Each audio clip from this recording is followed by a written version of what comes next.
Welcome to Habeas Treasures, where I try to decipher this book, There's Treasure Inside by Jon Collins-Black, in order to find one of the 5 hidden treasures. On today's episode, I'll continue my breakdown of The Lion's Share Box and discuss why I think JCB's subtitle Chapter 21, Make It Make Sense. Let's begin! On my last Lion's Share video, I explored Chapter 21, The Antiquities of Alexander. In that video, I made a connection to 2 Mars rovers named Curiosity and Perseverance, and suggested that I think Mars could be a major theme of the treasure hunt. Today, I'm going to discuss why I think this Mars theme could also apply to this portion of the chapter that reads, if you've been thoughtful, you may have considered that a chapter titled Make It Make Sense might also be a reference to figuring out the solution for the location of the treasure I've hidden. My hope is that this chapter can help you do just that. But you might have to look beyond just the ancient myths and legends and consider more. From this, my big takeaway is that it appears that JCB is indicating that the subtitles he's chosen for the chapters are potential clues. And I think I may have figured out what Make It Make Sense could mean. All right, here it goes. When I was researching the Mars Curiosity Rover, I discovered that it is equipped with some very high-tech cameras that allow it to take high-resolution photographs of the Martian landscape. However, because of the harsh elements and rocky terrain on Mars, it's important to calibrate the cameras frequently to make sure that the images turn out crisp and clear. To do this, the NASA engineers needed a calibration device. They decided to use a 1909 Lincoln penny that they attached to the Mars rover, shown here. With this in mind, let's look again at the passage from the book. You are likely familiar with the phrase, a penny for your thoughts. Well, I think JCB could be indicating that we are looking for a penny clue with the opening phrase, if you've been thoughtful. And then, of course, a penny is a cent, which aligns with the phrase, make it make sense. And then, to complete the Lionel Messi hat trick of confirmers, the phrase, make it make sense, is exactly the purpose of a calibration device like the penny attached to the Mars rover that helps make the pictures clear or helps them make sense. Now, at this point, I know what you're probably thinking. Yo, HT, why did the NASA engineers choose to use such an old penny on the Mars rover? Couldn't they have gotten the same effect with a newer, cheaper coin? Great question. Well, the 1909 penny is special. It's the first year that a real person was featured on a U.S. coin. In this case, Abraham Lincoln. Before then, U.S. coins only featured mythological images like Lady Liberty. So, if this interpretation of the passage is correct, then what could the clue be? I guess it could be the penny, or the year that it was issued, 1909, or maybe even Abraham Lincoln himself. My bet is on Lincoln, and here's why. Let's look again at the passage and focus on the line, but you might have to look beyond just the ancient myths and legends and consider more. Abraham Lincoln definitely qualifies as a legend, and as a result, there are a ton of places and monuments throughout the country that are named after him. But since JCB indicates that we need to look beyond the myths and legends, in this case Abraham Lincoln, and consider more, I decided to narrow down the list of places to those spots where a Lincoln was next to or near a place called Moore. And one location jumped out at me. It turns out that in Middle Tennessee, back in 1871, Moore County was created out of Lincoln County. Now, could this be what JCB is directing us to find? Maybe. It would be a pretty unusual place. You see, there isn't a whole lot in Moore County. Really, the only place that's noteworthy is Lynchburg, Tennessee, which is the home of the Jack Daniel's Distillery. Now, from my earlier videos, you know that I found some other clues that have pointed me in the direction of Tennessee. I made some connections to Dolly Parton, who is a longtime famous resident of Tennessee, and I also discussed why I think the lion on top of a mountain of decaying catnip could be a Tennessee clue as well. And of course, in my last video, I revealed why I think Danny Thomas, the founder of St. Jude's Hospital in Memphis, Tennessee, could connect to the Hercules Chapter 2. It's also not too big of a stretch to imagine that the X floating in the sea, shown in the picture at the beginning of the shipwreck chapter, could be a reference to 10 in the sea, or Tennessee. And the X on the image of the horse in the Western Saloon, picture at the beginning of chapter 12, could be a Tennessee walking horse based on the low sloping angle of its neck. So if you believe, as I do, that JCB is using the subtitle "Make It Make Sense" to direct us to the Lincoln Penny in Moore County, Tennessee, then I think it's also reasonable to expect that there should be some sort of Jack Daniels related clue somewhere in the book as well. And here's some of what I found so far.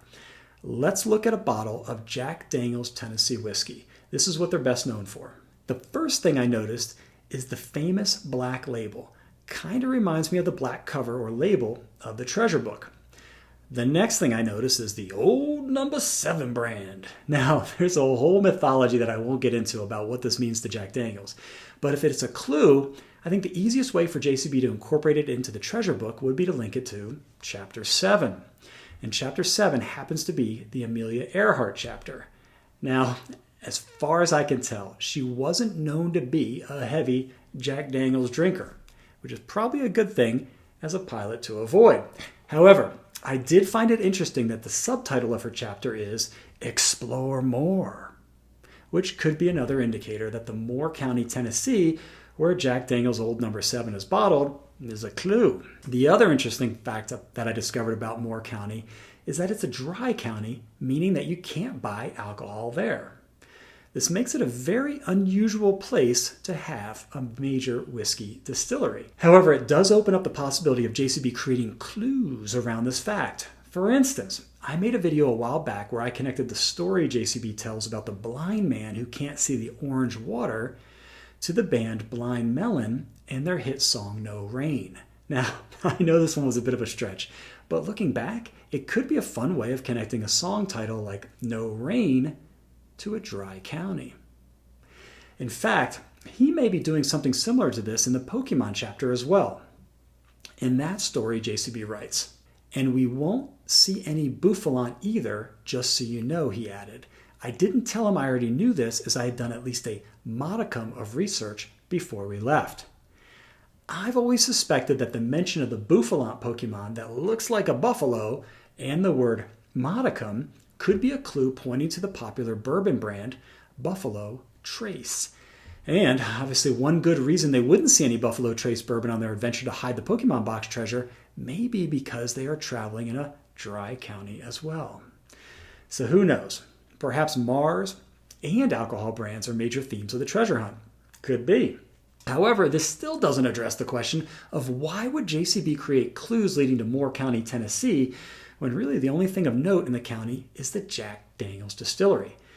I mean, we know that the treasure isn't hidden on private property, which rules out the distillery as a hiding spot. It's definitely a conundrum, and one that I haven't figured out quite yet. However, I'll leave you with one last interesting coincidence. Remember how earlier in the video I mentioned how a bottle of Jack Daniels has the phrase, "Old number 7" on the label?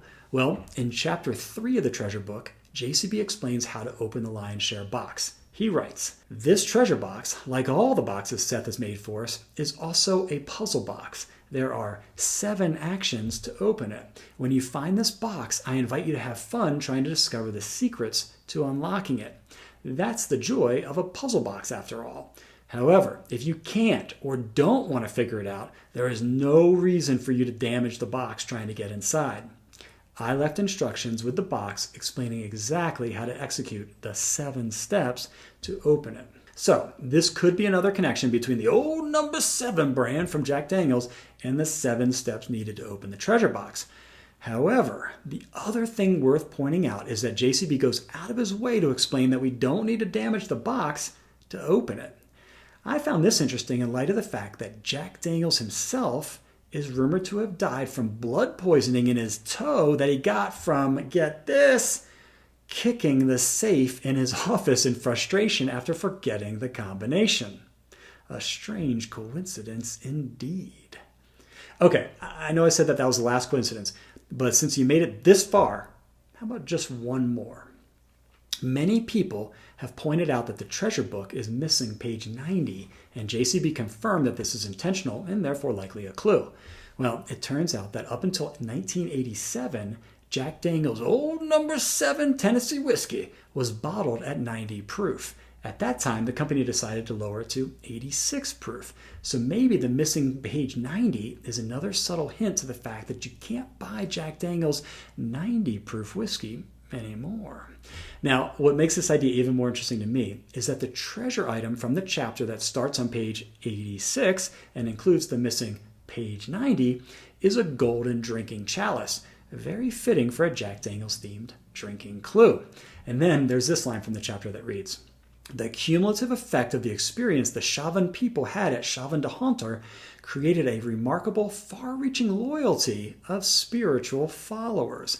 This could be compared to how people who visit a distillery become dedicated followers of the alcohol, aka spirit, brand." And later he writes, "It's not hard to imagine that confirmation bias played at least a part in the rise and longevity of this dominant spiritual cult." Now, maybe this is my own confirmation bias seeping in, but Jack Daniel's fans are incredibly loyal to the brand. They could even be described as a dominant spiritual cult if you use spirit again as it relates to alcohol. And in just one example of how far fans of Jack Daniel's will go to support the brand, old Blue Eyes himself, Frank Sinatra, requested that he be buried with his favorite spirit, a bottle of Old Number 7.